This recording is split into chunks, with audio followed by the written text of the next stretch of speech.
Baik, sebelumnya bismillahirrahmanirrahim. Assalamualaikum warahmatullahi wabarakatuh. Kami dari kelompok 12 ingin mempresentasikan hasil kerja kelompok kami, yaitu tentang pengertian agama dan keagamaan. Langsung saja, yang pertama, pengertian penelitian agama dan keagamaan. Menurut M. Atok Moeder, pengertian ini belum ada batasan yang terperinci penggunaan istilah yang pertama atau penelitian agama. Selain juga dimaksudkan mencakup pengertian istilah yang kedua atau penelitian keagamaan, dan begitu sebaliknya. Salah satu contoh yang diungkap oleh M. Atok Moeder adalah pernyataan A. Mukti Ali yang ketika membuka program latihan penelitian agama atau PLBA menggunakan istilah tersebut dengan arti yang sama. Menurut pendapat Middleton, beliau berpendapat bahwa penelitian agama berbeda dengan penelitian keagamaan. Penelitian agama lebih mengutamakan pada materi agama, sehingga sasarannya terletak pada 3 elemen pokok, yaitu ritus, mitos, dan magik. Sedangkan penelitian keagamaan lebih mengutamakan pada agama. Sebagai sistem atau sistem keagamaan, diletak perbedaan antara penelitian agama dengan penelitian keagamaan, yaitu pada objek yang diteliti. Yang kedua, perbedaan antara penelitian agama dan keagamaan. Penelitian agama dalam pandangan Lohaya S. Praja, penelitian agama adalah penelitian tentang asal-usul agama dan pemikiran serta pemahaman penganut ajaran agama tersebut terhadap ajaran yang terkandung, pemikiran serta pemahaman penganut yang terkandung di dalamnya. Dengan demikian, terdapat 2 bidang penelitian agama, yaitu sebagai berikut. 1.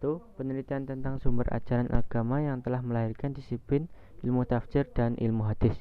Yang kedua, pemikiran dan pemahaman terhadap ajaran yang terkandung dalam sumber ajaran agama itu. Yang kedua, penelitian keagamaan. Penelitian hidup keagamaan adalah penelitian tentang praktik-praktik ajaran agama yang dilakukan oleh manusia secara individual dan kolektif. Berdasarkan batasan tersebut, penelitian hidup keagamaan meliputi hal-hal berikut. Nomor 1, perilaku individu dan hubungannya dengan masyarakat yang didasarkan atas agama yang dianutnya. 2, perilaku masyarakat atau suatu komunitas, baik perilaku politik, budaya maupun yang lainnya, yang mendefinisikan dirinya sebagai penganut suatu agama. 3, aliran agama yang membentuk peranata sosial, corak perilaku dan budaya masyarakat beragama. Selanjutnya, C. Model-model penelitian keagamaan.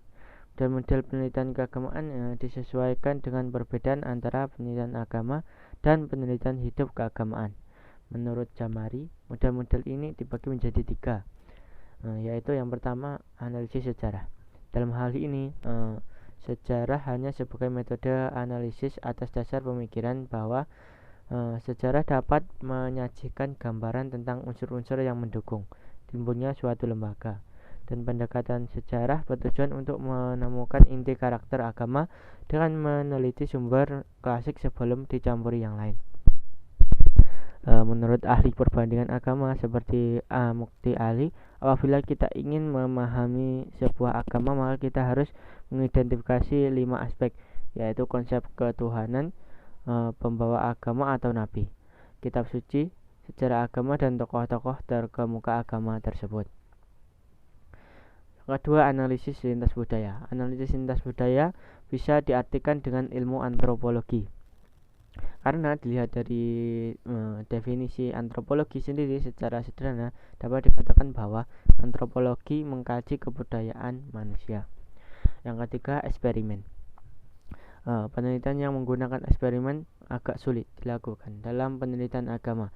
Namun dalam beberapa hal, eksperimen dapat dilakukan dalam penelitian agama, misalnya untuk mengevaluasi perbedaan hasil belajar dan beberapa model pendidikan agama. Yang keempat adalah observasi partisipatif. Dengan partisipasi dalam kelompok, peneliti dapat mengobservasikan perilaku orang-orang dalam konteks religius, baik diketahui atau tidak oleh orang yang sedang diobservasi. Yang kelima, riset survei dan analisis statistik. Penelitian survei dilakukan dengan penyusunan kuesioner interview dengan sampel dari suatu populasi. Sampel bisa berupa organisasi keagamaan atau penduduk suatu kota atau desa. Prosedur penelitian ini dinilai sangat berguna untuk memperlihatkan korelasi dari karakteristik keagamaan tertentu dengan sikap sosial atau atribut keagamaan tertentu. Yang keenam yaitu analisis isi.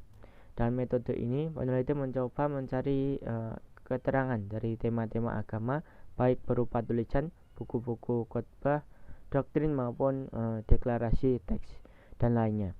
Umpamanya sikap kelompok keagama dianalisis dari substansi ajaran kelompok tersebut. Selanjutnya yaitu konstruksi teori penelitian keagamaan.